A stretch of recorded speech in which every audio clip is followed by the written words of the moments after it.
ওড়িশায় বাংলার পরিযায়ী খুনে তুঙ্গে তরজা, বিজেপিকে তুলোধরা তৃণমূলের, পাল্টা তৃণমূলকেই নিশানা বিজেপির। ভারতীয় জনতা পার্টির নেতৃত্বে উড়িষ্যাতে সম্বলপুরে তাদের উপরে আক্রমণ, ওই এক তকমা লাগিয়ে যে তোমরা বাংলায় কথা বলছো, তোমরা বাংলাদেশ। একজন মারা গেছেন, দুজন গুরুতর অসুস্থ। কেন সকলেই নীরব? ভারতীয় জনতা পার্টি আপনারা নিশ্চুপ কেন?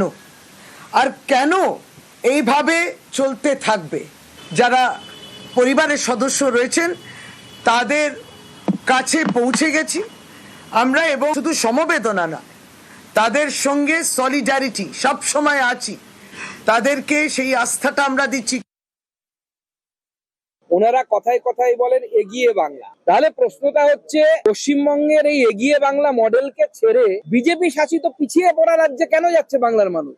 আমার জেলা থেকে দুজন ওখানে সমস্যায় পড়েছি, আমরা তাদের ব্যবস্থা করেছি। স্বাভাবিক, আমি যদি আই কার্ড দেখাতে না পারি, আমি এখন মন্ত্রী হয়েছি তাই আমাদের সাধারণ সাংসদরা এখানে আছেন, জিজ্ঞেস করুন, দিল্লিতে প্রত্যেকটি অফিসে গিয়ে আই কার্ড দেখাতে হয়, সাংসদদেরকেও দেখাতে হয়, কাগজ সবাইকেই দেখাতে হবে বিভিন্ন জায়গায় গেলে, কারণ অনেক সময় সাধারণ মানুষ কাগজ রাখে না, তো সমস্যায় পড়ে।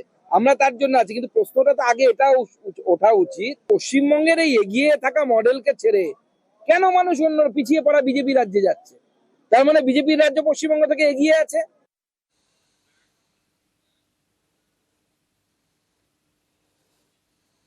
এসআইআর মানে বিজেপি, বিজেপি মানেই এসআইআর। তৃণমূলকে নিশানা করে তোপ শ্রমিক ভট্টাচার্যের, শ্রমিককে পাল্টা কটাক্ষ কুণাল ঘোষের। তৃণমূল কংগ্রেস চলে যাচ্ছে, তৃণমূল কংগ্রেস চলে যাবে, তৃণমূল কংগ্রেসকে কেউ রাখতে পারবে না। যদি এই মুহূর্তে এসআইআর বন্ধ করে দেওয়া হয়, যদি এই মুহূর্তে ইডি সিবিআই এর দপ্তরে তালা লাগিয়ে দেওয়া যায়, যদি এই মুহূর্তে বলে দেওয়া যায় যে আর কোনো নোটিশ জিএসটি পাঠাবে না, ইনকাম ট্যাক্স পাঠাবে না, তারপরেও পশ্চিমবঙ্গে মমতা ব্যানার্জি হারবে। এই প্রতিজ্ঞা করি আজকে আমরা এখান থেকে সবাই যাব যে এসআইআর এ আমাদের প্রত্যেকে অংশগ্রহণ করবে। এখন মনে রাখবেন, এসআইআর বিজেপি আর বিজেপি এসআইআর, পশ্চিমবঙ্গের ভোটার লিস্টের অবস্থা যা হয়ে আছে। বিজেপি জাতীয় নির্বাচন কমিশনকে দিয়ে এসআইআর চাপিয়ে দিয়েছে তাদের রাজনৈতিক স্বার্থে, এবং জাতীয় নির্বাচন কমিশন গোটাটাই করছে সম্পূর্ণভাবে বিজেপির স্বার্থে। তো সেই জন্যই এই বিজেপি এসআইআর এসব বলছেন, কিন্তু বাংলার মানুষ একজন বৈধ ভোটার বাদ গেলেও শ্রমিকবাবু আপনাদের দলকে কিন্তু তার কৈফিয়ত দিতে হবে, এবং আপনারা যা ইচ্ছে খেলা খেলতে পারেন।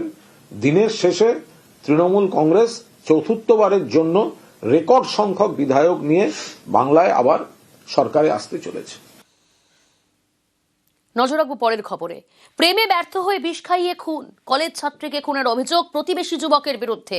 হাসপাতালে 1 মাস মৃত্যুর সঙ্গে লড়াইয়ের পর বুধবার মারা যান তরুণী। আর এরপরেই দক্ষিণ 24 পরগনার বিষ্ণুপুরে অভিযুক্ত যুবকের বাড়িতে ভাঙচুর, আগুন, অভিযুক্ত যুবক পলাতক।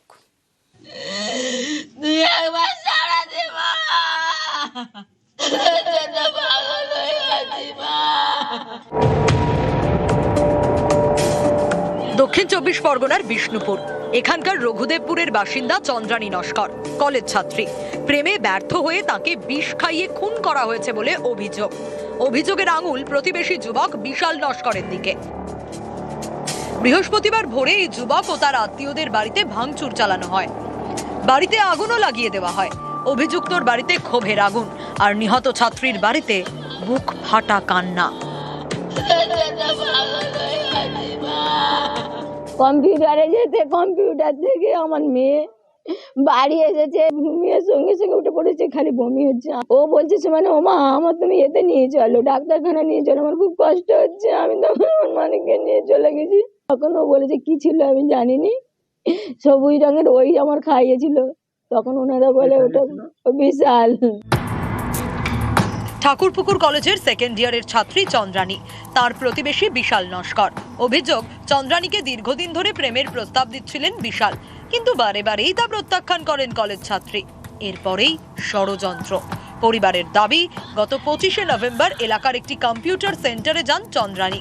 ফেরার পথে দেখা হয় বিশালের সঙ্গে। অভিযোগ, চন্দ্রানীকে অন্তত একবারের জন্য কোল্ড ড্রিঙ্কস খেতে অনুরোধ করেন বিশাল। সেই কোল্ড ড্রিঙ্কসেই মেশানো ছিল বিষ। বিশ্বাস করে সেই কোল্ড ড্রিঙ্কস খান চন্দ্রানী। বাড়ি ফিরে অসুস্থ বোধ করেন। মা বাবাকে গোটা ঘটনা জানান। সেদিনই চন্দ্রানীকে নিয়ে যাওয়া হয় স্থানীয় নার্সিং হোমে। সেখান থেকে দক্ষিণ কলকাতার বাঙুর হাসপাতালে প্রায় 1 মাস মৃত্যুর সঙ্গে পাঞ্জা লড়েন। বুধবার রাতে মৃত্যু হয় তার। পরিবারের দাবি, কোল্ড ড্রিঙ্কস খাওয়ানোর নামে চন্দ্রানীকে বিষ খাইয়েছিল বিশাল। এ নিয়ে বারুইপুর থানায় তারা অভিযোগ জানান, কিন্তু পুলিশ কোনো ব্যবস্থা নেয়নি বলে অভিযোগ। বিশাল সেটা জানতো কম্পিউটারটা কখন ছুটি হয় কি হয়।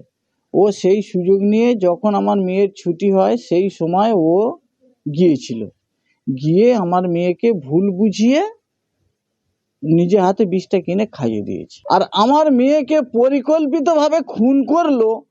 আজকে 1 মাস হয়ে গেল, একজনকেও অ্যারেস্ট করলো না। তরুণীর মৃত্যুর খবর চাউর হতেই এলাকায় উত্তেজনা ছড়ায়। অভিযুক্ত বিশাল এবং তার আত্মীয়ের বাড়িতে এদিন ভাঙচুর চালানো হয়, লাগিয়ে দেওয়া হয় আগুন।